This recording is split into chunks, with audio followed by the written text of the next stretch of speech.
Hi, my name's Chris, and this is my shop. I work in a relatively small space, but have a full set of benchtop machines. In this video, I'm going to give you 9 tips to help you maximize the usable space in your shop, no matter whether you have a small shop or a large shop.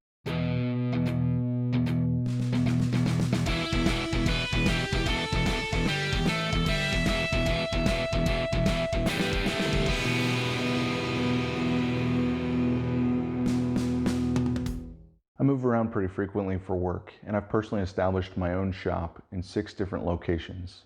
I've also worked in several dozen other wood shops. I've gleaned a lot of tips along the way. I've distilled them into 9 layout tips that I think can benefit you whether or not you have a small or a large shop. I've also put a free shop layout guide that links down below. It's got overhead models of commonly used tools, whether benchtop tools or full-size floor machines, and some layout templates for you to play around with the optimal layout in your shop. I've also provided a scale drawing of my current layout for you to check out. And be sure to watch the full video because I've buried some of the best tips in the middle. Tip number 1, mobility is key. Keep things on wheels whenever possible. Workflow and space needs to change over time, and sometimes it even needs to change during a project, say you have a large assembly going on.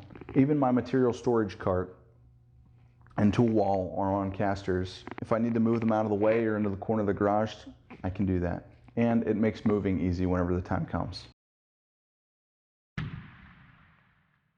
Tip number 2, I recommend keeping material storage close to where it enters the shop whenever possible.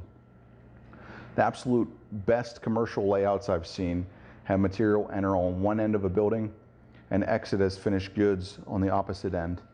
I do this by having my mobile materials cart that I can roll to the front garage door whenever I'm loading or unloading the truck, and then I can roll it to the back of the shop if I need to keep it out of the way. Tip number 3, place machines that are used to break down and mill material close to where you store the material. In my case, these tools are the miter saw, and in my case, these are my miter saw, planer, and joiner.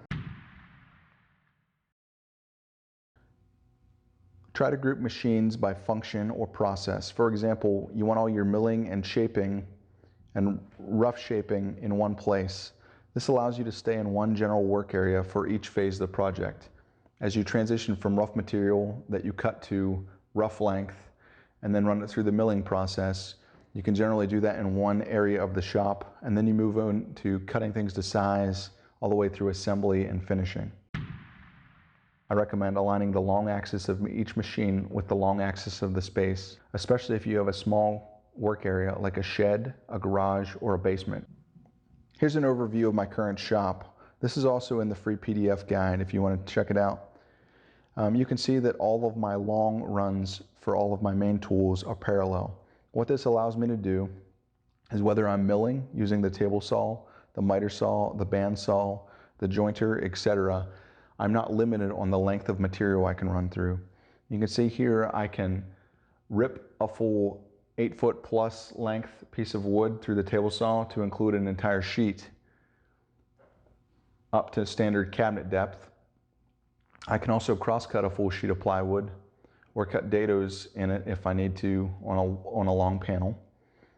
Here you can see my planer, which is the bed of the planer is below the miter saw's area, so that I can run full 13-inch material by as long as I need to through the planer without interfering with anything.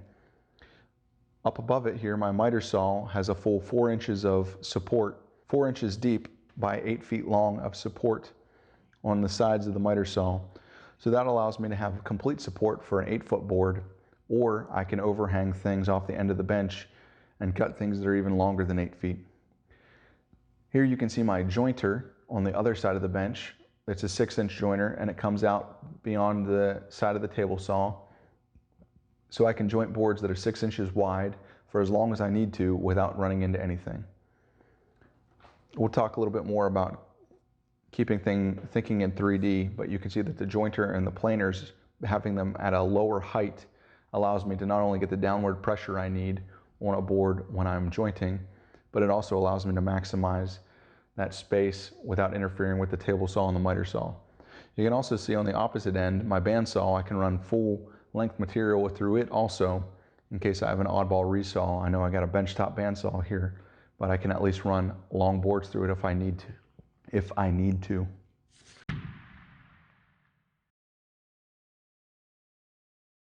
The next tip can best be seen in this section of my shop. Anything behind the column of the drill press is unusable space for the drill press.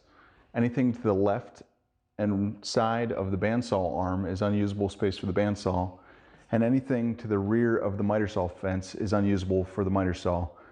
I've capitalized on this by putting some dust collection piping in this area, and combining these 3 areas of dead space for the 3 machines allows me to keep them in a compact area.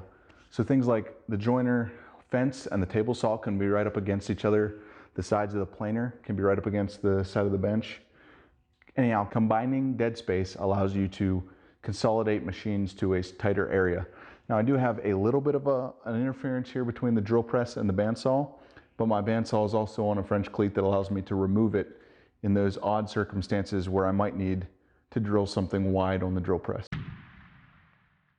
The next tip is keep assembly tables centrally located in the shop. We're constantly finishing an operation and stacking materials that are finished with that process before moving on to the next process. On the other side, I have my planer. I can put things that have been planed here. I have my joiner. I can put things up here, and then I can access them from the table saw anywhere in here. If you have a larger shop, keep assembly tables centrally located so that you can finish an operation and move materials to the next phase.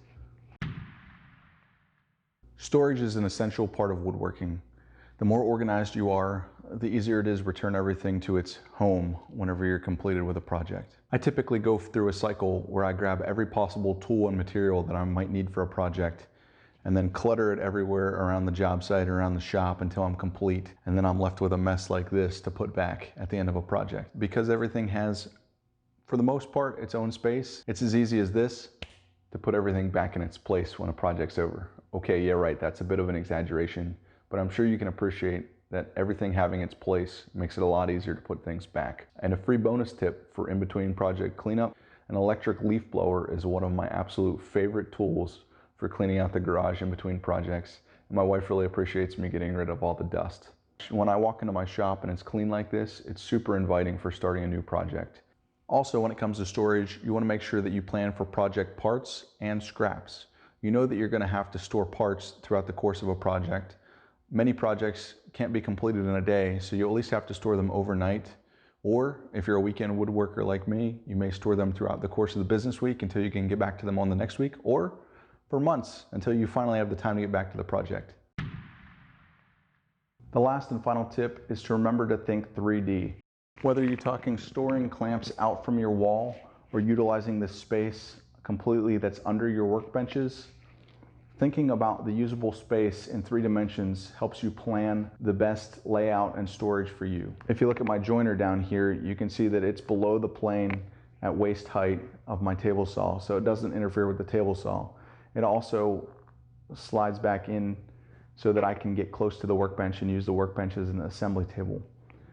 There's a few improvements I'd like to make to my joiner mount, but for the most part, it serves its purposes, and I'll set it up with roller stands whenever I have a lot of milling to do. But typically milling is at the beginning of a project, so my planer and my joiner can stay out of the way except for at the very beginning of a project when I need them. Any way you can get things off the ground or overhead or underneath a bench, the more usable square footage of space you'll have for moving around or assembly within your shop. So I hope you gleaned a tip or two for your shop from this video, and be sure to check out the free PDF layout guide. And if you haven't subscribed already, then what on earth are you thinking? Make sure to hit that before you leave too. And if you know of a woodworker that could benefit from this, share the video with them. I'd really appreciate it. By watching this video, you're helping me do what I love, and I'm hoping to help you maximize your shop. Thanks for watching.